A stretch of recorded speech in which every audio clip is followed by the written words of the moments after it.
Korczak to też miał taki pomysł. Był bardzo genialnym lekarzem, wielkim pisarzem, stworzył wielkie rzeczy, ale jego metoda wychowawcza nam nie odpowiadała. W każdym razie dla dzieci ona nie była najlepsza. No było gdzieś, to karanie było okropne. Te sądy, kiedy dziecko na dziecko musi wydać wyrok, kolega razem przecież pewno psocili. Jednego złapali, drugiego nie, więc jeszcze jeden na drugiego wyrok musiał wydawać. Już nie umiem powiedzieć, jakie to były kary, bo myśmy z nimi mało mieli wspólnego. Zresztą Korczak był bardzo trudnym człowiekiem, bardzo trudno z nim było mieć wspólnego, bo w czasie wojny naprzeciwko szpitala Ibersonów Małomonu, gdzie ja pracowałem, oni mieli swój dom dziecka tam przeniesiony. No i zawsze były awantury między nim a naczelnym lekarzem naszym, bo on uważał, że szpital kradnie jedzenie jego dzieciom. On był bardzo znerwicowany już człowiek. To jest, ja nie wiem, to opowiadają, no to też świadczy o czymś, że on chodził zawsze w polskim mundurze za Niemców. Kiedy było wiadomo, że takiego faceta na ulicy każdy Niemiec da mu w mordę. Więc to nie było takie zupełnie normalne zachowanie. Znaczy się, to nie ma nic do jego wielkości, ale to było dziwaczne zachowanie. No, on walczył o swoje dzieci, bardzo o jedzenie dla nich i też nie byliśmy zachwyceni tym, jak on te swoje dzieci prowadził do pani Goldbergowej i mówił: pocałuj panią Goldbergową w rączkę, bo ci dała pomarańczkę.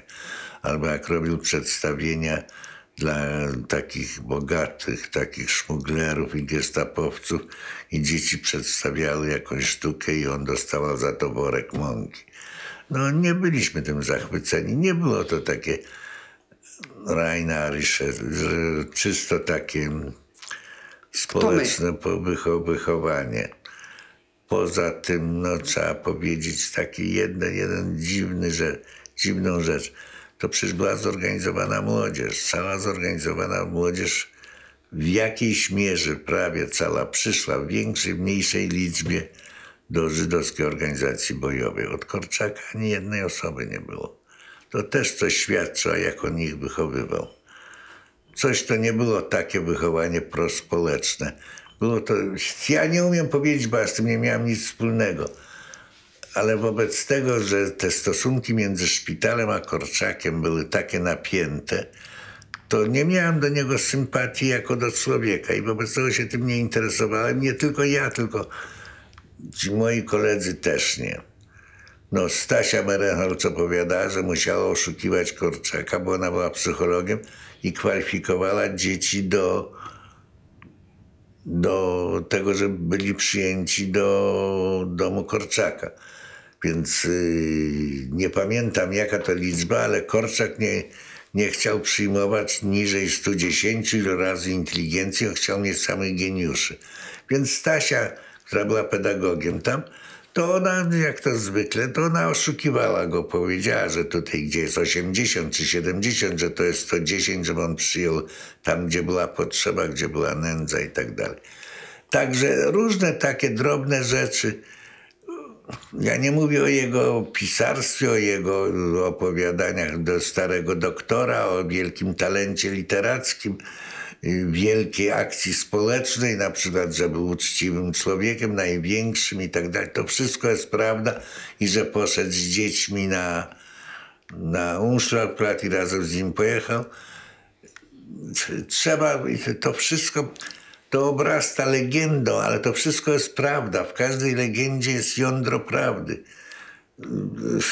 Trzeba to zrozumieć. Na przykład jak się mówi, że tam dzieci szły parami ze sztandarem, to wszystko jest przecież wymyślone. Ale prawdą jest, że on szedł z tymi dziećmi od ulicy Siennej czy Śliskiej do Unschlagplatzu. I prawdą jest, że on przedtem mógł wyjść 10 razy na aryjską stronę, bo miał przyjaciół i znajomych, prawda? I mógł się tam próbować ukrywać. Ale prawdą jest, że zdecydował się pójść razem z dziećmi. Zresztą on nie był jedyny. Ale jest on symbolem tych wszystkich nauczycieli, którzy poszli dzieci, bo nauczyciele Sanatorium Medema też poszli z dziećmi.